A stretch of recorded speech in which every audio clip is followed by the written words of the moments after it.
Grab my glasses since we're reading out of a book. You can't pinch and zoom in a book. Did you know that? It doesn't work.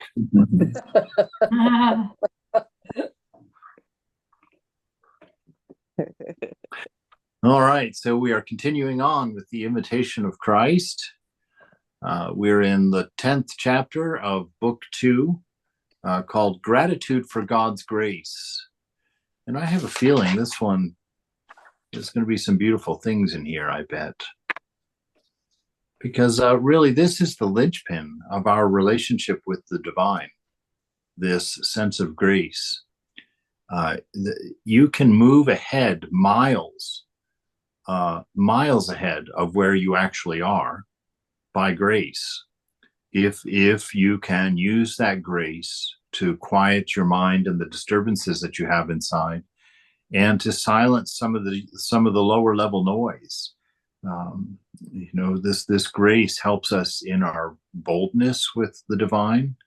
It helps remove that sense of guilt and shame that sometimes clogs up, especially in Western practitioners, because of our upbringing with modern Christianity, where guilt is a really big tool to keep people coming on Sundays. And so a lot of us are dealing with that. And for all the really and truly, if you can have faith in that grace, you can almost just reach out and touch Mother right now. There's really nothing to stop that, because there's plenty of grace for that. It's just the matter of us matching that grace with our faith, trusting that grace, believing that it's real, believing that kind of love and that depth of love actually exists and can be relied on. And so that will help us to silence the mind, because the mind has all of its objections and all of its interests and all of its fears, but so much of that can be quelled by just meditating on grace, by just sitting and letting yourself realize grace, the extent of it. So he says here, why do you seek rest here when you are born to work? Dispose yourself to patience rather than to comfort, and to carry the cross rather than to enjoyment.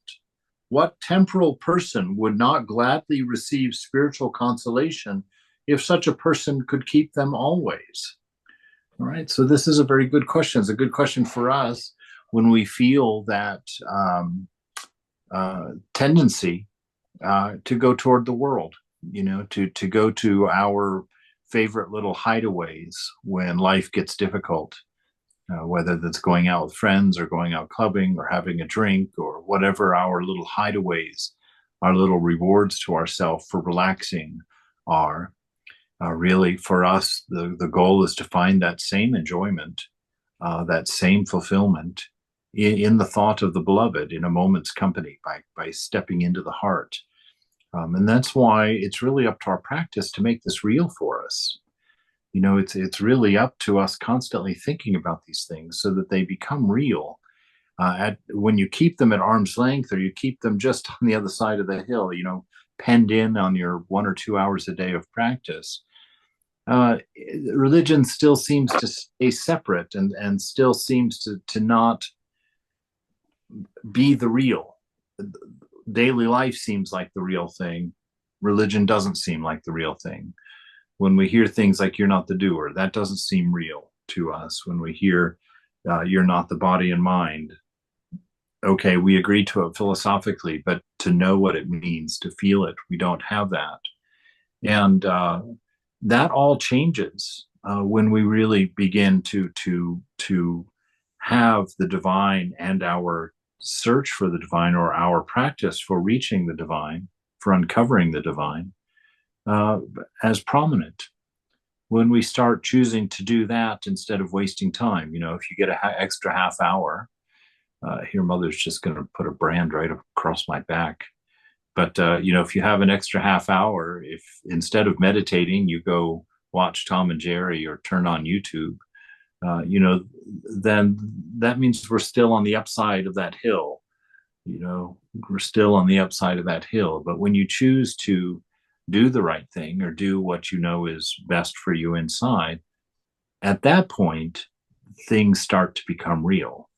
At that point, you start seeing some of these things and understanding some of these things in a native sort of way, in a knowing sort of way.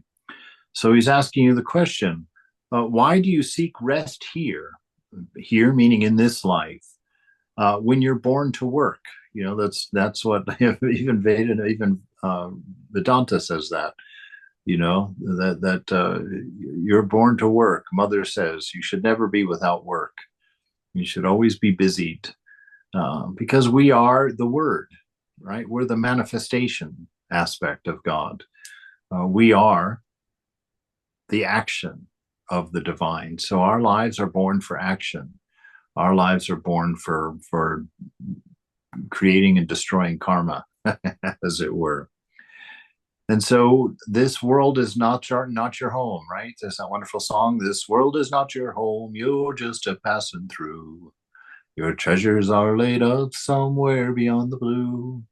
The angels beckon me from heaven's open door, and I can't feel at home in this world anymore." So this is the idea behind that. This world is not your home. This is not native to you. That's why this body will never be comfortable to you. That's why this mind will never bring peace to you. It's because this is not our home. This is not our dwelling place. Dispose yourself to patience rather than to comfort, right? So don't seek out comfort, seek out patience, right? And carry the cross rather than enjoyment, right? So do what is good rather than what is pleasant. That's the way the scriptures talk about it. Do what is good rather than what is pleasant. If you eat the pleasant now, you will taste the bitterness tomorrow. If you take the bitterness now, the sweetness will be tomorrow, right? The bitterness really is an overstatement, but the bitterness of discipline, self-control, practice, all of those things, take those now rather than seeking out comfort. And he says, what person of this world would not gladly receive spiritual consolation, spiritual comfort, spiritual bliss, if such a person could keep them? If such a person in the world, because that's the problem. If we have a worldly mind, we get these little bursts of gifts from the mother, there's no doubt, but it's very hard to hold on to them because the mind again gets so quickly distracted. Ram Vivekananda was giving a lecture in New York to the devotees there, and he stopped speaking halfway through the lecture and got down off the podium and walked away. And he was asked later, why did you quit? And he said, there was such a power in that room that I could have given everyone their realization in that moment. And he says, I didn't want to disturb anyone's place, and I walked away. Because of that, if we get that gift, and we haven't done any of the work, hi Tom, then we can't hold on to this spirituality. We can only get little tastes here and there. But those little tastes that we get here and there, we can look at them as promises. In Christianity, they talk about them as wounds, that you get these wounds from the Lord where he touches you with pure love and then withdraws, and you're left with this longing. You're left with this desperation to have that companionship again, to have that sense again. Spiritual consolations far surpass all worldly enjoyments and bodily pleasures. Okay, there's something to tuck in your hat, that this bliss of God is far more enjoyable than anything. Because there's such an honesty to it. With any pleasure in the world, you're always engaged in something that's somehow other from you. Whatever it is, whether it's the drinking and the drugs, you're taking things in, and there's always something outside of yourself. There's an uncomfortable unnaturalness to it somehow.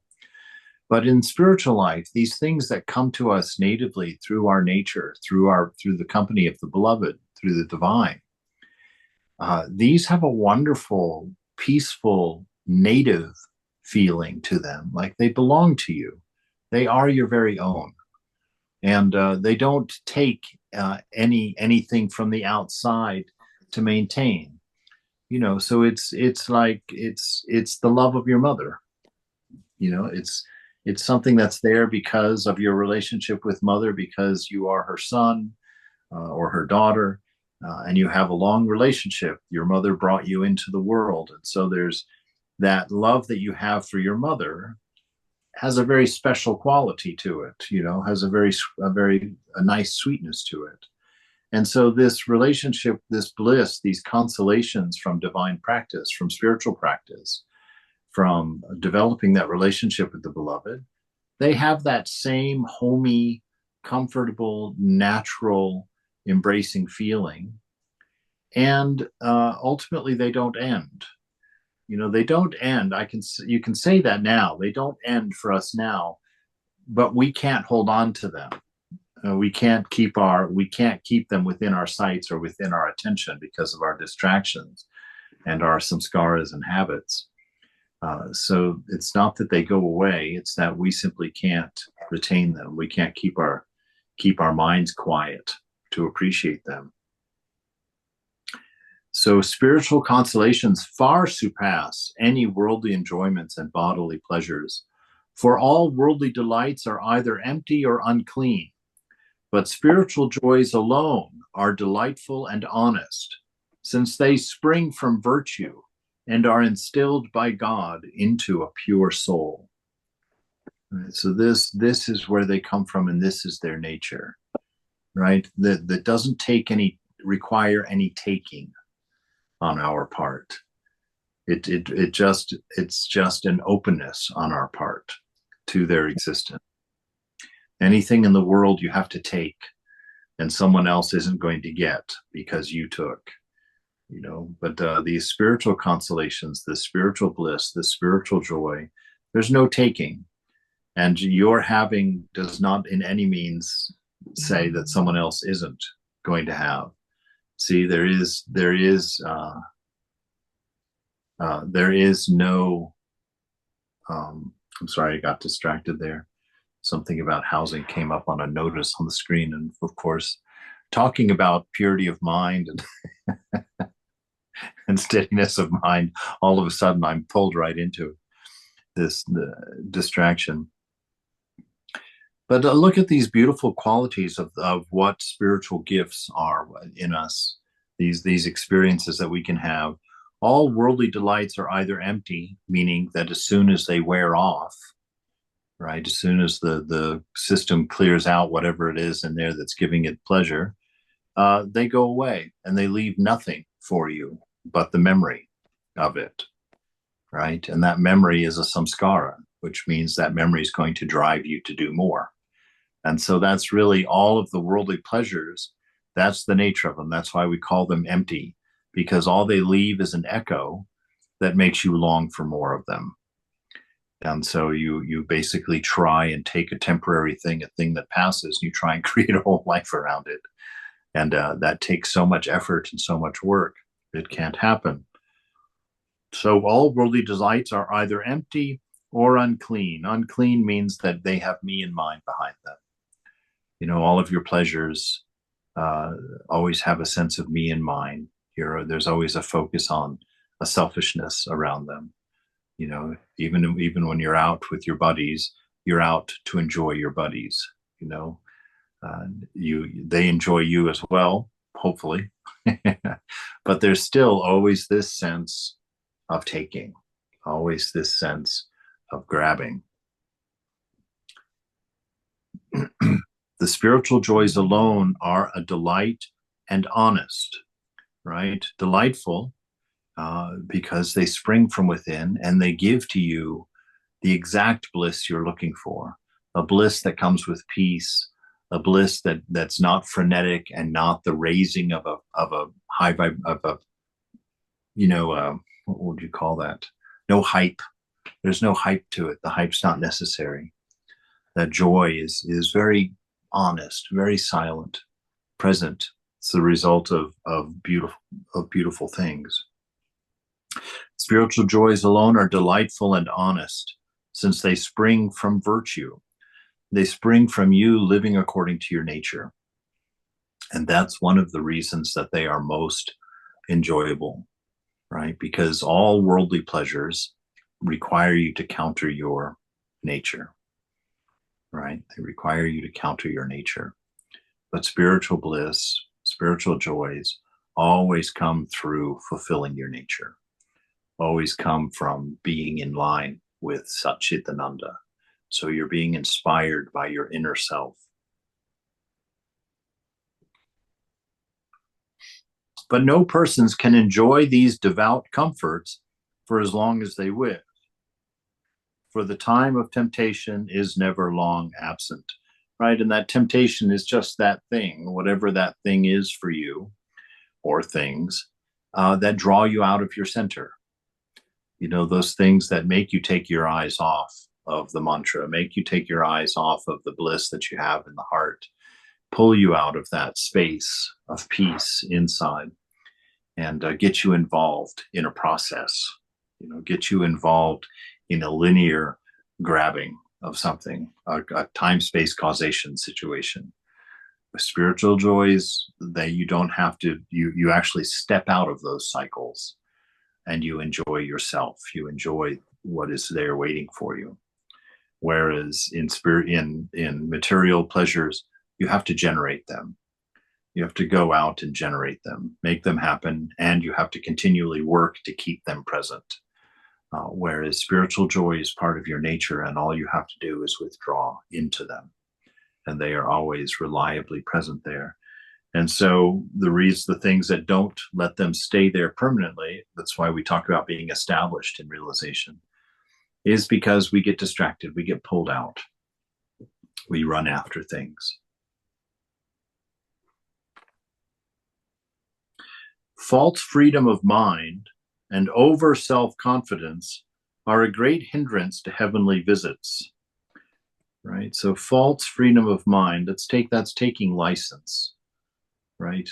False freedom of mind is usually meaning free to do what you like when you like, kind of thing. And over self-confidence is when you're confident in your egoistic self, your abilities, your accomplishments, your achievements, and you're not building your thought of self on grace. You're not thinking of your greatness being because of the love of God that God has for you, the love of God, the divine love that is within you, but rather you are counting on your smarts, you're counting on the amount of time you meditate, the amount of time verses you've memorized, all these things that, you know, that the ego can take charge of, the ego can collect. So those things, this false freedom of the mind and over self-confidence, are a great hindrance to these heavenly visits, to this communion that happens in your shrine, in your heart, with you and the beloved. God does well in sending the grace of comfort, but human beings do ill in not returning all to God with thanks, right? Yeah, instead of using that grace and that comfort to think more about the divine, we just take that grace and comfort and think about grace and comfort. Right? We don't keep the conversation happening. We don't keep the communion happening. We don't keep our eyes on the divine. Even then, we take our eyes off of the presence and put it on the fruits of the presence. Right? The feeling good, the feeling blissful, the feeling peace. We start thinking about those things, and that becomes a spiritual materialism of sorts, because the things themselves are distracting you from God. So you're not in it for love's sake. You know, you're in it to enjoy love, which is all right at a place, but you will feel a much deeper and more fulfilling grace if you can push past that and learn to be with God simply because you are, because that is your nature. It is what you are. Therefore, these gifts of grace cannot flow in us because of our ingratitude to the giver and not returning all to him, the source, right? Oh, it's and really that giving, that means that non-clutching. When you have a wonderful experience in your meditation, just let yourself have that wonderful experience. Don't let the ego grab it and make a badge out of it. Oh, I have great experiences when I meditate. Don't let the ego grab at it as a thing that it wants, that it has to go and get and find and struggle for, because that's not the nature of it. These spiritual gifts come by that surrender, by leaning back into them, not by acquiring them. So because of our tendency to grab, because of our egoism, our tendency to take control and to do, these gifts of grace cannot flow. Right? Because they basically pull us away from the source from which they come when we pay attention to them. So we don't pay attention to them. We let them come. Yes, the enjoyment is there. Let it be there. Think nothing of it. Don't go running. Don't try and make them permanent. Don't try and clutch them or to get more of them. There's an infinite amount there. And to the extent that you surrender into them, you'll experience that infinite amount. But if you go inward to get the infinite amount, you'll find that you can't find the gems, because the gems are not outside of you. They're to be picked up. They are they're scattered outside the doors around the plaza of the heart. So you have to be there to enjoy them. Grace is always given to the person who is grateful, and God readily gives to the humble what is taken from the proud, or what the proud lose, because pride means we take our eyes off of the grace and love of God as being the reason and source of all the beauty that we have. And we put that attention on our doership, on our quality of meditation, the things we've achieved, the things we've done, and we've turned the things of the divine into things of egoism. Right. This is the reason that we make it a practice not to talk about our visions or our experiences with God, because the tendency, the mind, the ego is always trying to collect those things to make us special, to shore up that island of self in this world, right? The lower self. And so even out of our spiritual life, egoism is trying to create ego out of those experiences. And so this idea of God gives to the grateful, right? Because the grateful has their mind on the beloved, on the giver, doesn't have their mind on what they're getting. And God readily gives to the humble, right? Because what is the humble? The humble is the man with no me or mine, the man with no ego, the woman with no ego, right? And so it's that lack of egoism, that lack of boundary, the lack of grabbing, the lack of working for results that we're going for. Because God piles things on the person who doesn't work for results, the person who spends their time with God for just the sake of being with God, who enjoys life just for the sake of life itself. There's not an accumulation, there's not a grabbing, there's not a planning. I want no consolation that takes from me contrition, nor any contemplation that leads to presumption. All that is high in human eyes is not necessarily holy, nor is every desire pure, nor is everything dear to us always pleasing to God. Right? So this is why we are careful to check ourselves, to check the things that we give ourselves permission to do. It's like, oh, is that a good thing or is that a hindering thing? Is that going to take my mind toward the beloved or away from the beloved? Is that going to be a distraction or an establishment? Is that going to help me or hinder me? Because, even St. Paul in the Bible says all things are lawful, right? You're allowed to do everything.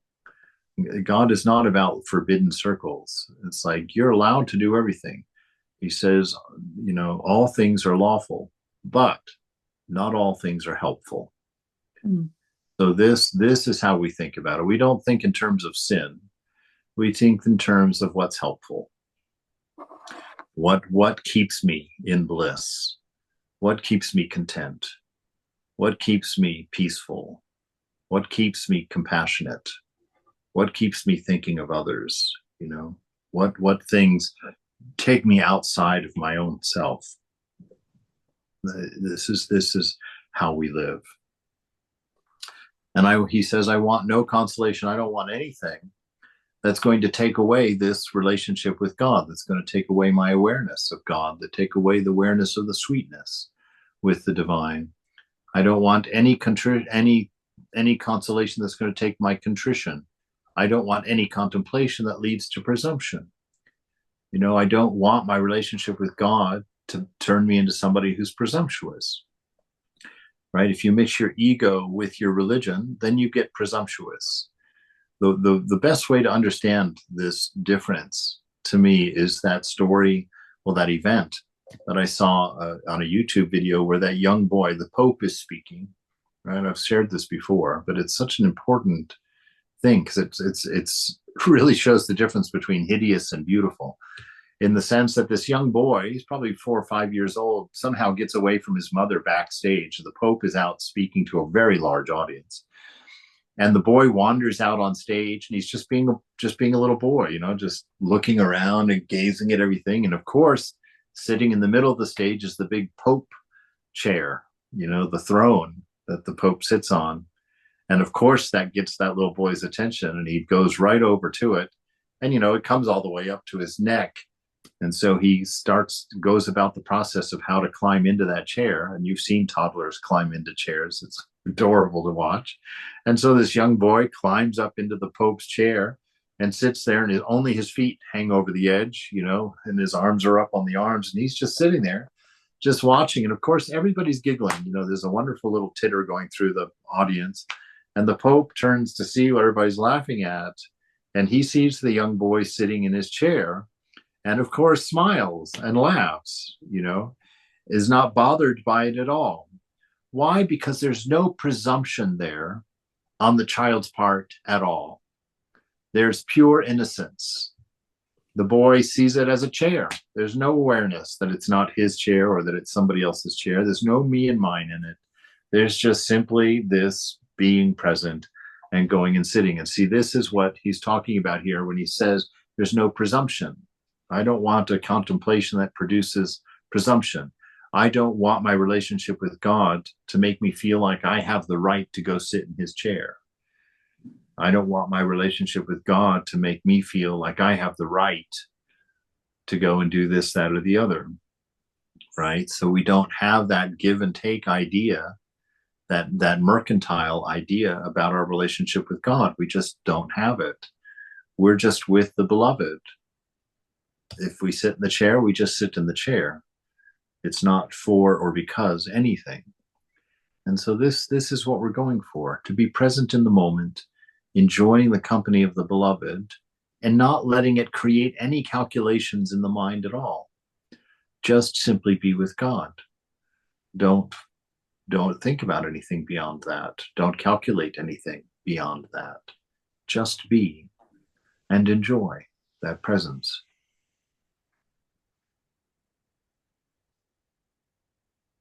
I gladly accept that grace which makes me more humble and prudent and more ready to deny myself. Right? It's this is a combination of things. It's understanding that life without God is what you earn when you live life without that divinity, without that awareness.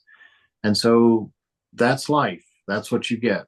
Pain, pleasure, ups and downs, frustrations, depressions, exhaustion, refreshments, whatever. It's just the big turmoil of being.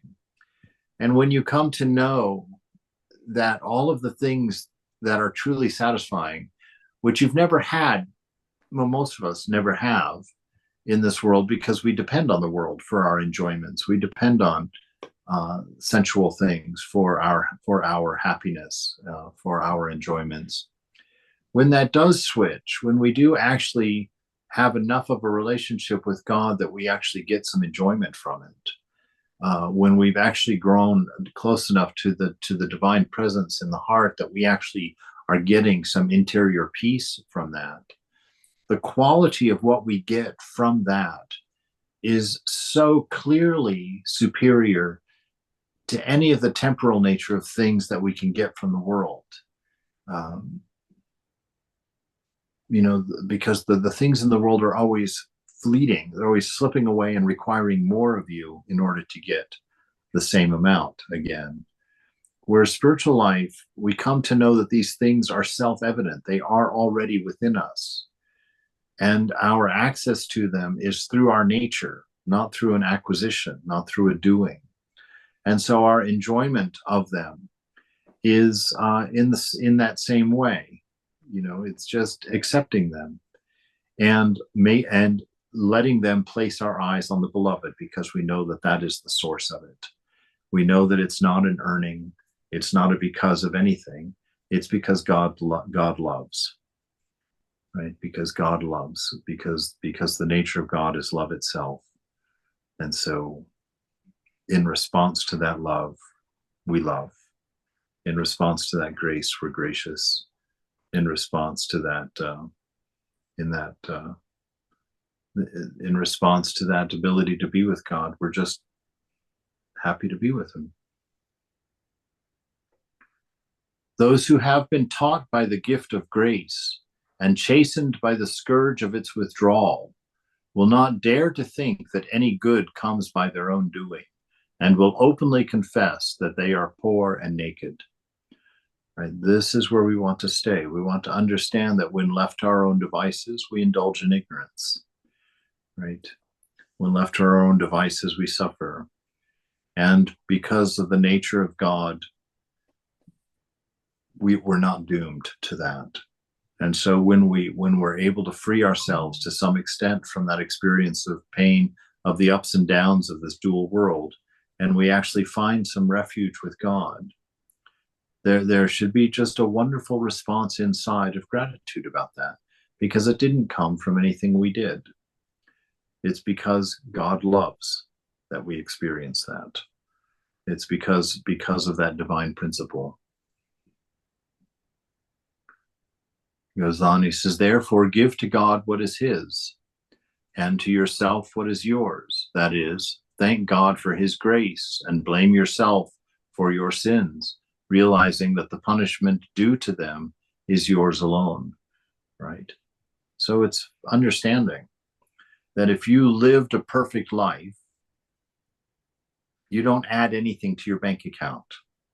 That is what was expected of you, that you live a life in accordance with your nature, that divine principle inside, right?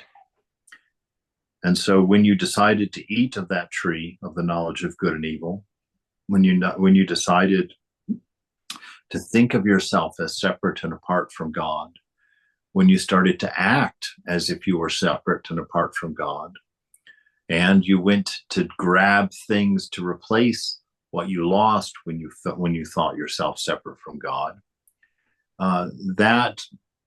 that's what life is for you. You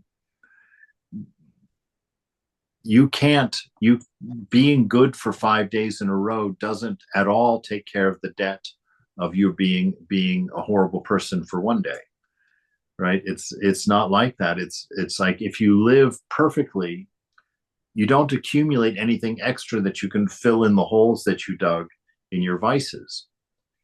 That's the problem. That's why we need grace. That's why we need this divine love, right? Because we have nothing to pay with. We have nothing to offer. We have nothing to give of our own. Everything we have is borrowed. It's like I remember when I was a kid. I think I was living in Colorado, so I was in fourth grade. However old, I was probably 8 or 9 years old. And it was Father's Day. My mother took me and my two brothers to the PX at the base and gave us $10 each to buy Dad a Father's Day gift, right? So I'm walking through the store looking at all kinds of things. What am I going to get my dad? What does my dad want? What does my dad want?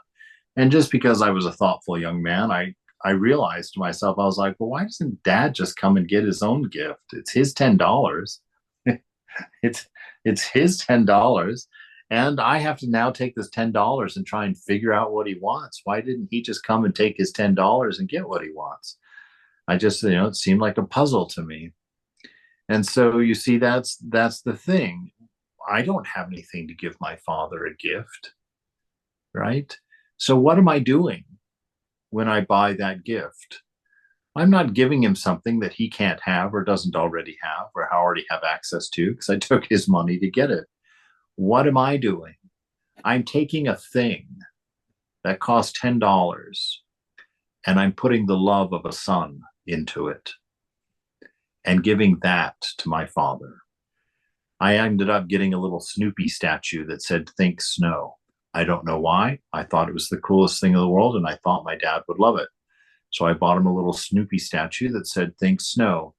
And I took that home and I gave it to him. And that sat on the dresser. I think it's probably still sitting on his dresser, after all these years. And so you see, that is how this is. Our life of virtue. We've only got what God has given us. We don't have anything extra that we've accumulated on our own somehow, that we magically created out of nothing in order to turn around and give to God. So that's not our effort. Our effort is to take everything that we have and to imbue it with the love of a child, to imbue it with love by thinking of God as we get it and enjoying the company of God as we have it. And then we give that thing to God. We give that sense of self to God. We give ourselves to God, So ours in this life is not to find something to give to God because we have nothing. We take God's grace and we create something beautiful out of ourselves. And that's what we give to God, right? And so this is what our talker is, or our writer is saying here. He's like, don't imagine that this grace that gives you these divine gifts is any indication that there's anything that you've done or are worthy of. Understand that you get this because you are an heir to the divine, because you have that divine principle within you. Your value is the presence of God in you, not anything else. And so place your mind on that and sit in that and enjoy that and get your confidence from that. And let that inspire whatever it is that you do for the Lord, whatever you choose to spend this life on as your Father's Day gift for the Divine Mother. Right? Always set yourself in the lowest place, and you will be given the highest. For the highest cannot exist without the lowest. The saints who are the highest in God's sight are the least in their own. And the more glorious they are, the more humble they are in heart, full of truth and heavenly joy, and not desirous of vainglory. Right? That complete absence of me and mine is what we're going for. We don't hold ourselves up due to our attributes. We're not in charge of our attributes. I think of those things, if you're a beautiful person and you get vain because you're beautiful, that is the stupidest thing in the world.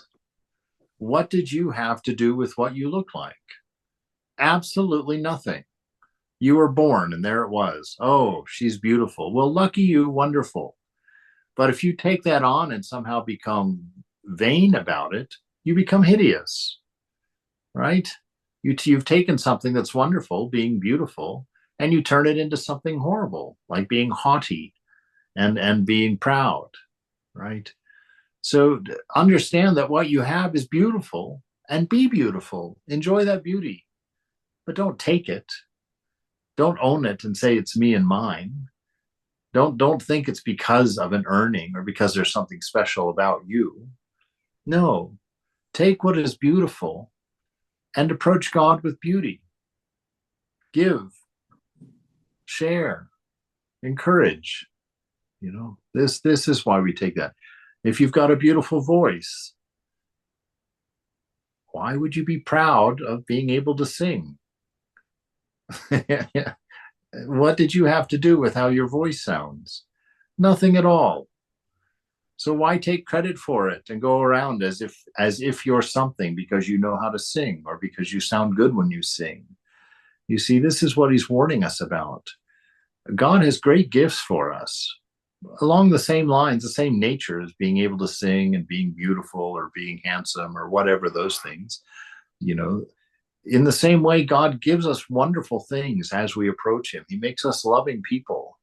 He makes us warm and compassionate. He makes us forgiving.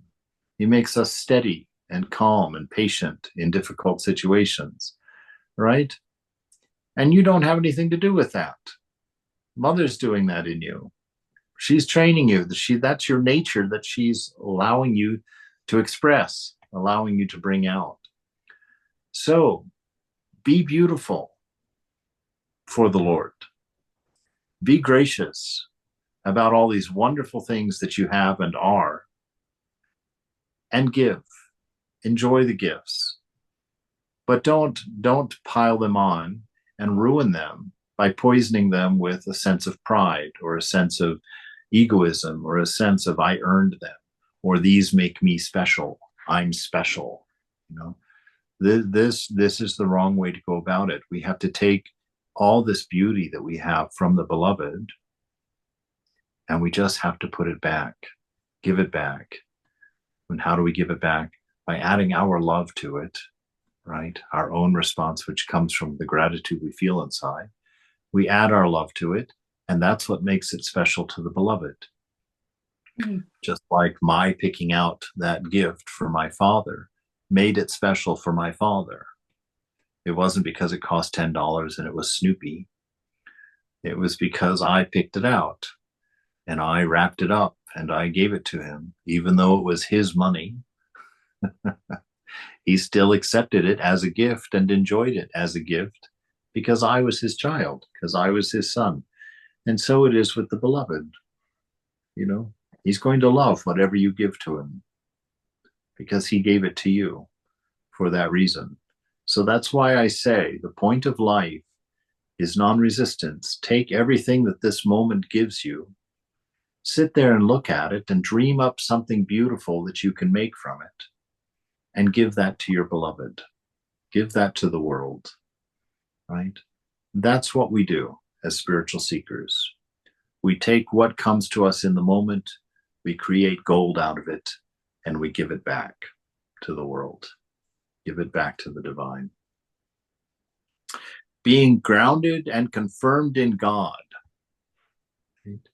Being grounded and confirmed in God, they can in no way be proud. It's impossible to be proud when you're in the presence of the divine, because pride and love just don't go together. Pride is selfishness. Pride is self-centeredness, right? When we're in the company of the beloved, there's no thought of that. There's freedom from that. Though they who ascribe to God whatever good they have received do not seek glory from one another, right? If we understand that it's just what God has given us, we don't go parading it around to get other people's approval. You know, I had a little bit of a fun experience with this, you know. I guess I can, I never know when to talk about these things or not. But, you know, when I first had to lecture, the first time I was asked to lecture, there was such an absurdity to it, to me, that I would be lecturing because, you know, I had been a brahmachari. And as a brahmachari, I excelled in toilet cleaning. And, you know, I was awesome at weeding the garden, although I didn't do it enough. And, you know, all of these brahmacharanical rituals, that's what my training was. And suddenly I'm being asked to stand up and lecture on spiritual life. And I just went to the shrine. I was like, this is absurd, Mother. This is absurd. I said, most of the people in that audience that I'm going to have to talk to has been practicing longer than I've been alive. You know, some of the people in that audience come from the country that gave birth to all of this philosophy. They grew up with it.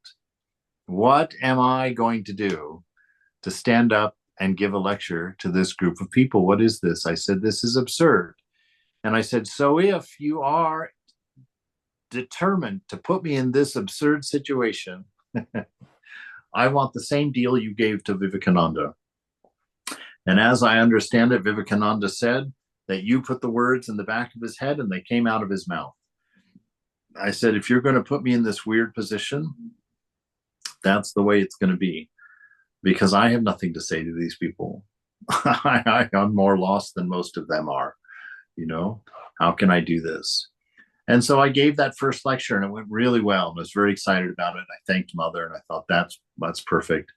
I was asked to give another lecture. That lecture went really well too. And so I had done well 2 lectures in a row. And then they asked me to do a third lecture at another point. And then I got nervous. Why? Because it's always the third time that you mess up, right? Yes. I've done 2 good lectures. There's got to be a bad one coming now.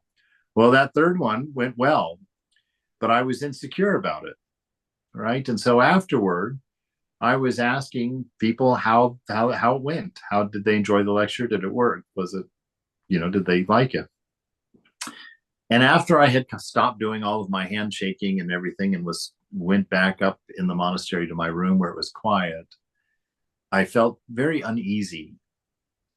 And so I sat down and with Mother for a moment. I was like, what's going on? And she was like, I thought we had a deal. Right? I'm just paraphrasing the whole internal dialogue that I had about it. Mother was like, I thought we had a deal. My deal is that I put the words in the back of your head and you let them come out the front, and that's it. That's your part. That's all you're doing. And I said, yes. And she says, then what exactly were you doing walking around asking people how my lecture was? How the Mother's lecture was, her lecture. She's like, that was my lecture. I put that into your head and you put it out of your mouth. That was our deal. Why are you going around as if you had something to do with it, as if you had somehow made it a good or a bad lecture, and we're gathering people's opinions about it? So I got a scolding, because ego had stepped in, because ego had gotten concerned about the wrong things. And so this is how we are. This is how we live life. God gives and we give, and we just keep going. And we don't stop to total it up. We don't stop to do the accounting. We don't stop to think of how good it is or how bad it is. We do our best and we go forward, making ourselves always available to God, always living in response to that presence, that love, that grace, that compassion, that mercy, that love that we see in Thakur, Ma, Swamiji, Buddha, Rama, Krishna, Chaitanya. We see it everywhere. They who ascribe to God whatever good they have received do not seek glory from one another, but only that glory which is from God. And the desire of their hearts is that God be praised in himself, and that in all of his saints, and to this end, they always work. Right? So ours is the magnification of the divine, always bringing the attention back to the pure love, back to the pure wisdom, back to the pure beauty of God, of being. That's what we endeavor. Be grateful, therefore, for the least gift, and you will be grateful, therefore, for the least gift, and you will be worthy to receive more. Regard the least gift as the greatest, and the most contemptible as a special prize. For if you consider the dignity of the giver, no favor will seem small or valueless. Nothing is small that comes from the Most High God. Indeed, even if he sends punishment and affliction, we should accept it with gratitude, for whatever he permits to happen to us is always with our salvation in view. If you desire to keep the grace of God, be thankful when it is given to you, patient when it is withdrawn, pray that it may return, be humble and cautious that you do not lose it, that you do not forget it. Right? So this is how we learn to live in the presence of God.